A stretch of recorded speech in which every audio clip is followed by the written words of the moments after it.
Bonjour les mamans, bienvenue dans ce nouvel épisode du podcast MVDT et aujourd'hui nous allons nous poser une autre grande question. Pourquoi est-il important de rester soi-même en tant que maman?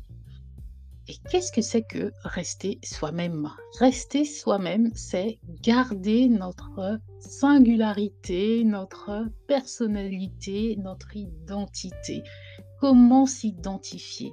Il y a tout un débat, parfois on écoute des personnes qui nous disent qu'on ne devrait pas s'identifier en tant que maman, que nous sommes avant tout des femmes, etc. Et, et donc je trouve cela un peu confus. Hmm. Donc aujourd'hui nous allons essayer de répondre à cette question et surtout de voir comment rester nous-mêmes lorsque nous entrons dans la maternité, lorsque nous évoluons dans la maternité. Voilà, maman, si tu m'écoutes pour la première fois, je suis Luis, amoureuse de Christ, maman de 3 enfants.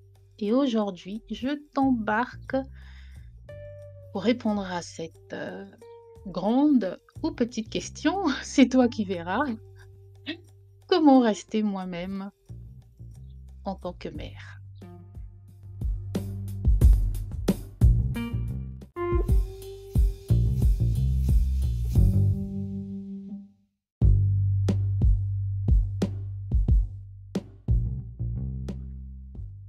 Donc, maman, comment est-ce que tu te définis? Vous voyez, lorsque je me présente, par exemple, je dis tout d'abord, je suis Luis, donc c'est mon nom, c'est qui je suis, hein. Que je sois mariée, maman ou pas, je reste Luis, ça ne changera pas pour moi. Donc c'est mon identité, n'est-ce pas? Amoureuse du Christ, je suis avant tout amoureuse du Christ parce que je reconnais mon identité en Christ, n'est-ce pas? Et je pourrais tout à fait commencer par me présenter en tant qu'amoureuse du Christ, notamment par rapport à l'importance que je donne à mon statut de chrétienne. Et ensuite seulement, je me présente en tant que maman. Et cela ne veut pas dire que mon rôle de mère est moins important. Simplement, tous ces éléments font partie de mon identité. Voilà. Et simplement, sans, je pense que je suis capable d'être la mère que je suis parce que je suis la chrétienne que je suis et parce que je suis, Luis, voilà, telle que Dieu m'a créée. Donc je suis celle que je suis. Voilà. Donc mon identité est multiple, voilà. Mais par contre, ce qui est important, c'est que lorsque on devient maman, hein, c'est une expérience merveilleuse, on est excité, on est, dans une joie impalpable, indescriptible, mais on a tendance à se perdre un peu, hein, et on ne devrait pas perdre notre identité ou notre personnalité lorsqu'on devient mère. Et en tant que maman, on a tendance à nous concentrer entièrement sur nos enfants et nos familles et à oublier nos propres besoins, nos propres désirs. Et c'est important de se rappeler que nous avons une vie en dehors de la maternité et que nous avons besoin de prendre soin de nous-mêmes pour être de meilleures mères. En gardant notre identité, notre personnalité, nous pouvons être, pardon, des exemples positifs pour nos enfants et leur montrer l'importance de prendre soin d'eux-mêmes. Parfois, lorsqu'on devient parent, il y a certaines choses qu'on laisse de côté, on abandonne.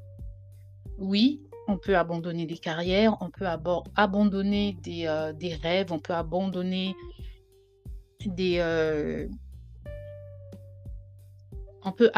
des, des envies, mais cela ne devrait pas être, le cas, hein. Lorsqu'on abandonne, une carrière, par exemple, il faut que ce soit quelque chose, une chose à laquelle on ne s'accrochait pas, que ce soit pas quelque chose qu'on voulait vraiment. Si on est capable d'abandonner, c'est qu'elle n'était pas nécessaire vraiment à notre vie.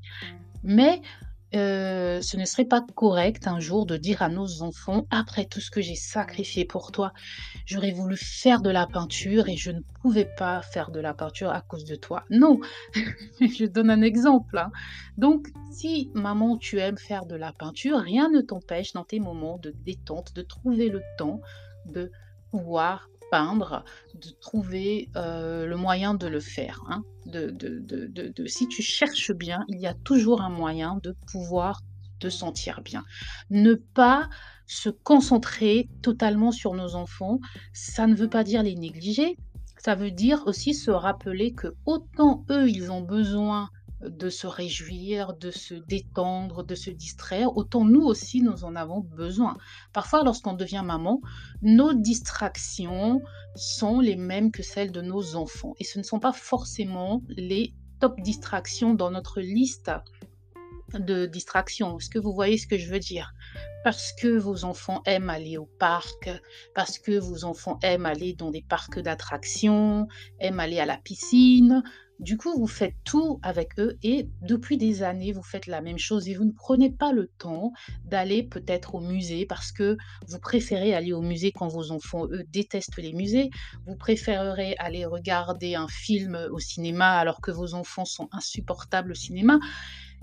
Et là, on se perd parce qu'on se met à vivre une vie entièrement calquée sur les besoins de nos enfants, les besoins de nos familles, alors qu'on pourrait prendre le temps, en discutant avec eux peut-être, en discutant avec aussi nos maris, de prendre le temps de leur dire, OK, si je partage ceci avec vous, vous aussi, vous pouvez partager cela avec moi ou simplement me laisser le temps de me retrouver seule pour pouvoir faire ce que j'aime.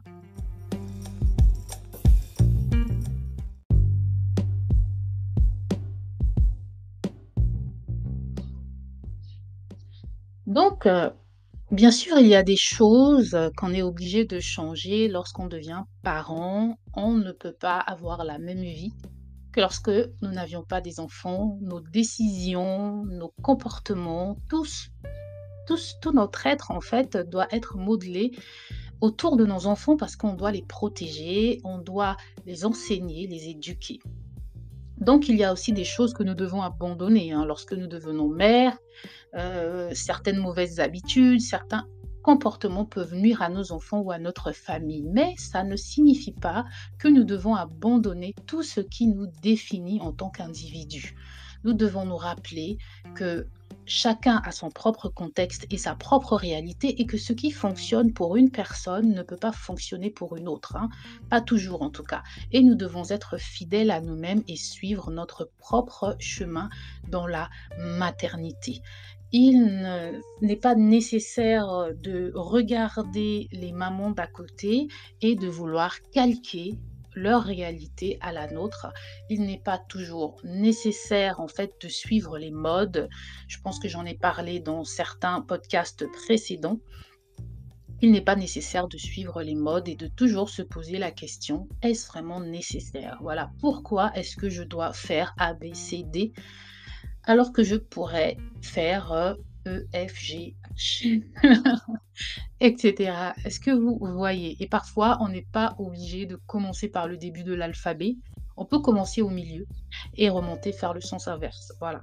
Donc, pas besoin, maman, j'espère que tu comprends ce que je veux dire aujourd'hui, si tu m'écoutes. Ne te stresse pas. Dans ta personnalité, tu as forcément quelque chose, que lorsque Dieu t'a donné tes enfants, il t'a donné tes enfants parce qu'il te voyait d'une certaine manière avec comme tu es et si tu changes, tu te débarrasses ou tu te dépouilles, complètement de toi-même, je n'essaie pas de contredire la Bible qui dit de nous dépouiller, n'est-ce pas? J'essaie de dire que si tu essaies de ressembler à une autre maman, être, une maman comme ta meilleure amie, par exemple, pour tes enfants, il y a un problème. Tu dois être la maman que tu es pour tes enfants. Voilà. Donc, la Bible nous donne des exemples de l'importance de rester fidèle à soi-même. Dans le Proverbe 31:30, il est écrit: «La beauté est trompeuse, la grâce est éphémère, mais une femme qui craint l'Éternel sera louée». Donc ici, ce verset peut nous faire penser juste que ce qui est important, c'est la crainte de Dieu et pas la conformité à une certaine image ou à une certaine norme sociale. Donc, maman, ce que tu dois rechercher premièrement, c'est de plaire à Dieu et non pas de plaire à la société. Donc Galates 1:10, il est écrit, Paul dit: «Suis-je maintenant en train de chercher l'approbation des hommes ou celle de Dieu? Est-ce que je cherche à plaire aux hommes? Si je cherchais encore à plaire aux hommes, je ne serais pas serviteur de Christ». Ce verset nous montre que c'est important de plaire à Dieu, comme je l'ai dit plus tôt, et de suivre notre propre chemin et pas celui des autres. Donc, en tant que maman, c'est parfois difficile de savoir où nous devons nous concentrer sur nous-mêmes, ou est-ce que nous devons nous concentrer plus sur nos enfants et nos familles. Mais il existe des moyens de déterminer des zones de notre vie où nous pouvons être où nous avons peut-être tendance à trop nous conformer aux autres et à trop faire leur volonté plutôt que celle de Dieu, hein.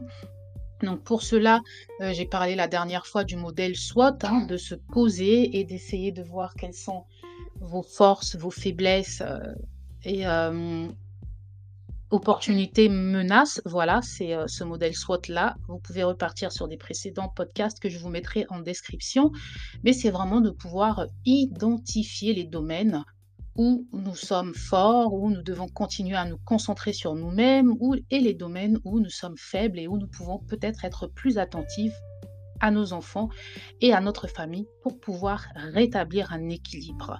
Voilà. Donc on peut aussi,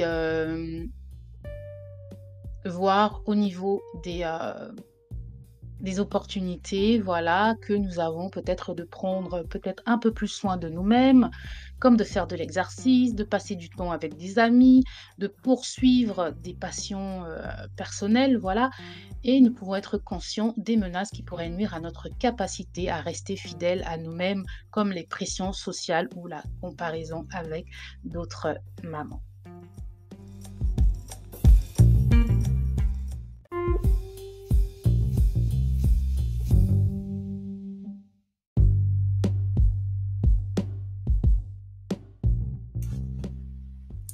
Donc voilà maman. En résumé, rester soi-même en tant que maman, c'est essentiel pour être une meilleure mère et pour montrer à nos enfants l'importance de prendre soin d'eux-mêmes tout en étant des membres aimants et dévoués de leur famille, hein.